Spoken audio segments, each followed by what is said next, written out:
Upward direction में drag force apply हो रही है, जिससे मैं D से रिप्रेजेंट कर देता हूँ। इनिशियली ये ड्रैग फोर्स बहुत कम होती है, जैसे जैसे स्पीड इंक्रीज होती जाती है स्काई ड्राइवर की, तो ये ड्रैग फोर्स इंक्रीज होती जाती है।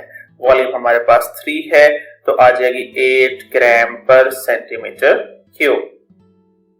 तो ऑप्शन सी करेक्ट होगा।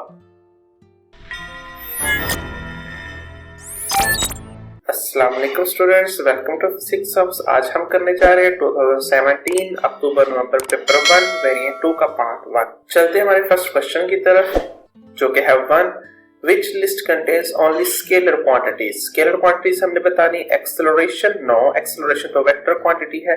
डिस्टेंस फोर्स नो, फोर्स भी वेक्टर क्वांटिटी है। अगेन सी पार्ट में फोर्स, फोर्स एक वेक्टर क्वांटिटी है। डी पार्ट में लेंथ, यस स्केलर क्वांटिटी है। मैस भी स्केलर क्वांटिटी है और स्पीड भी स्केलर क्वांटिटी है। It's mean D part correct है, इसमें सब क्वांटिटी स्केलर ही है। क्वेश्चन नंबर 2 देखते हैं। A manufacturer measures the 3 dimensions of a wooden floor tile using 3 different instruments. The approximate dimensions of the tile are shown। 0.4 metre length है, 0.08 metre width है and 0.005 metre thickness है। Which instrument are used to measure accurately each of these dimensions? In dimensions को measure करने के लिए कौन से instruments accurate है जो हम यूज कर सकते हैं? तो लेंथ 0.4 मीटर है, तो मीटर रोल की लेंथ 1 मीटर तक होती है, हम इसे मीटर रोल से मेजर कर सकते हैं, तो लेंथ मीटर रोल से मेजर हो सकती है। फर्स्ट ऑप्शन करेक्ट है। इसकी थिकनेस 0.005 मीटर है, तो माइक्रोमीटर का जो लीस्ट काउंट है वो 0.001 मीटर तक होता है। इट्स मीन ये थिकनेस जो है वो माइक्रोमीटर से एक्यूरेट मेजर हो सकती है, तो थिकनेस के लिए माइक्रोमीटर यूज करेंगे। एंड विड्थ फाइंड करनी है, तो विड्थ जो है अप्रोक्सीमेटली 0.08 मीटर है, तो इसको मेजर करने के लिए हम कैलिपर यूज कर सकते हैं। तो हमारे पास फर्स्ट ऑप्शन ही करेक्ट है।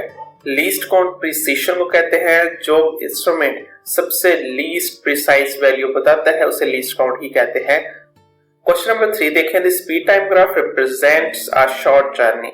Which distance time graph represent the same journey? यहाँ पर स्पीड कॉन्स्टेंटली इंक्रीज हो रही है। इट्स मीन डिस्टेंस जो है पहले कम कवर होगा और बाद में ज्यादा स्पीडली कवर होगा।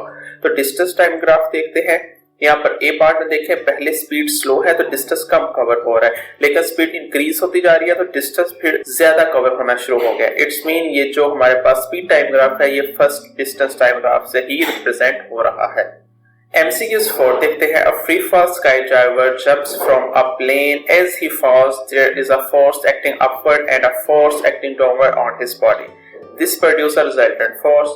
Before he reaches terminal velocity, how do the size of the forces changes?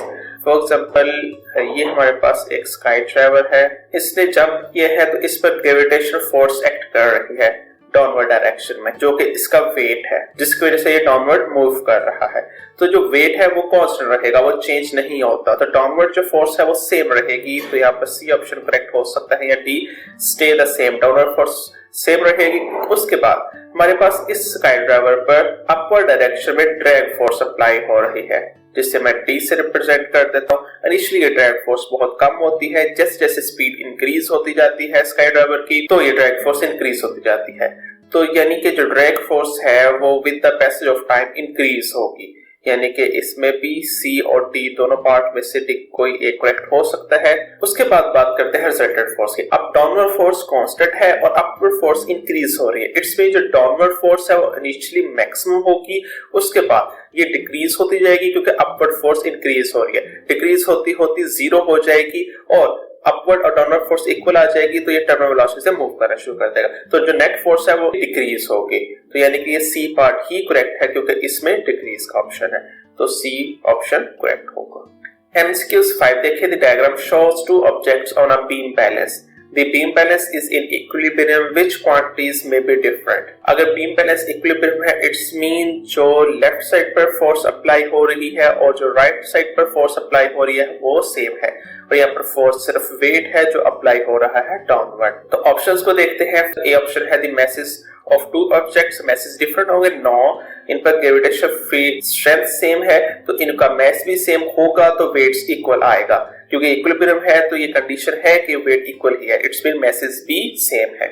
तो मैसेज डिफरेंट नहीं होंगे। बी पार्ट है the moments about pivot of the two objects. Moment तो यहाँ पर 0 है क्योंकि ये बीम बैलेंस इक्विलिब्रियम में है, तो मोमेंट तो 0 है तो वो सेम है। लेफ्ट साइड का मोमेंट और राइट साइड का मोमेंट दोनों सेम है, जिस वजह से ये बीम बैलेंस इक्विलिब्रियम में, तो मोमेंट भी सेम होगा। सी ऑप्शन है the volume of two objects. Yes, volume यहाँ पर डिफरेंट हो सकता है, वॉल्यूम की कंडीशन नहीं है सेम होना, इट्स मीन सी पार्ट ही करेक्ट है। MCQ 6 देखते हैं। Two blocks are joint together. Okay, one block has a density of 6 gram per centimeter cube and the other has a density of 9 gram per centimeter cube. What is the overall density of two blocks joined together? Overall density हमने find करनी है, तो density find करने के लिए we know that हमें mass का पता होना चाहिए और टोटल वॉल्यूम का पता होना चाहिए। तो हमें यहाँ पर इन दोनों ब्लॉक्स का मैस मेजर करना होगा। तो यहाँ पर मैस मेजर करने के लिए इस ब्लॉक का वॉल्यूम है 1 मल्टीप्लाई बाय 1 मल्टीप्लाई बाय 1 यानी 1 सेंटीमीटर क्यूब। यहाँ पर मैं मेंशन कर देता हूँ, इसका वॉल्यूम है 1 सेंटीमीटर क्यूब और इसकी डेंसिटी हमें गिवन है जो कि है 6 ग्राम पर सेंटीमीटर क्यूब। इसका मैस आ जाएगा डेंसिटी मल्टीप्लाई वॉल्यूम यानी कि 6 ग्राम। और इसी तरह हमने ब्लॉक 2 का मैस मेजर करना है, तो उसका वॉल्यूम आएगा 2 मल्टीप्लाई बाई ये मेजरमेंट 1 है, हाइट भी हमारे पास 1 है, तो 2 मल्टीप्लाई 1 मल्टीप्लाई 1 हमारे पास आ जाएगा 2 सेंटीमीटर क्यूब और इसकी डेंसिटी हमारे पास है 9 ग्राम पर सेंटीमीटर क्यूब। अब इन दोनों को मल्टीप्लाई करेंगे तो हमारे पास मैस आ जाएगा 9 मल्टीप्लाई बाय 2 हमारे पास है 18 ग्राम। टोटल मैस इस ब्लॉक का आ गया है 18 प्लस 6 जो कि हो जाएगा 24 ग्राम और वॉल्यूम इस टोटल ब्लॉक का आ जाएगा 3 मीटर लेंथ है, 1 मीटर हाइट है, 1 मीटर ब्रेड्थ है, तो हमारे पास 3 मल्टीप्लाई 1 मल्टीप्लाई 1 तो 3 सेंटीमीटर क्यूब ही आ जाएगा। तो डेंसिटी को मेजर करते हैं, तो डेंसिटी हमारे पास आ जाएगी, मैस हमारे पास 24 है, वॉल्यूम हमारे पास 3 है, तो आ जाएगी 8 ग्राम पर सेंटीमीटर क्यूब। तो ऑप्शन सी करेक्ट होगा। MCQ 7 देखते हैं। A diver of weight 1500 Newton stands at the end of a springboard that is 2 meter long and is fixed at point B. The springboard has a weight of 500 Newton. The center of the mass of the springboard is in the center of the board. What is the total moment about point P of the diver and the board? Okay, total movement about point P हमने find करना है, तो movement find करने के लिए हमें पहले force का पता होना चाहिए कि कहाँ कितनी लग रही है। यहाँ पर इस डाइवर का वेट है जो कि है 500 न्यूटन यानी कि 500 न्यूटन यहाँ फोर्स लग रही है और इस स्प्रिंग बोर्ड का भी वेट है इसके मिडल में जो कि है हमारे पास 500 न्यूटन और ये स्प्रिंग बोर्ड यहां से है 1 मीटर की लेंथ पर और ये डाइवर हमारे पास है 2 मीटर की लेंथ पर। तो इन दोनों फोर्स की वजह से हमने मोमेंट कैलकुलेट करना है, तो मोमेंट इज इक्वल टू होगा डिस्टेंस मल्टीप्लाई बाय फोर्स। तो इस वेट की वजह से मोमेंट क्रिएट हो रहा है वो आ जाएगा, डिस्टेंस हमारे पास 1 मीटर है मल्टीप्लाई बाय फोर्स हमारे पास 500 है। इस तरह हमें डाइवर का मोमेंट फाइंड करना है, तो उसका वेट है 500 न्यूटन और उसका डिस्टेंस है 2 मीटर, तो हम करेंगे 2 मल्टीप्लाई बाय फोर्स जो कि है 500। तो हमारे पास आ जाएगा 500 प्लस 1000 यानी कि टोटल जो मोमेंट क्रिएट हो रहा है वो आ जाएगा 1500 न्यूटन मीटर। तो यहाँ पर डी पार्ट करेक्ट होगा। क्वेश्चन नंबर 8 देखते हैं। Tennis ball of mass 56 gram is travelling at 1500 metres per minute, which expression is equal to the kinetic energy in joules of the tennis ball. हमने kinetic energy find करनी है in joule. Joule में find करने के लिए हमें सब units को ऐसे यूनिट्स में कन्वर्ट करना पड़ेगा। ये मैस हमारे पास ग्राम में है, इसे हमने कन्वर्ट करना है केजी में।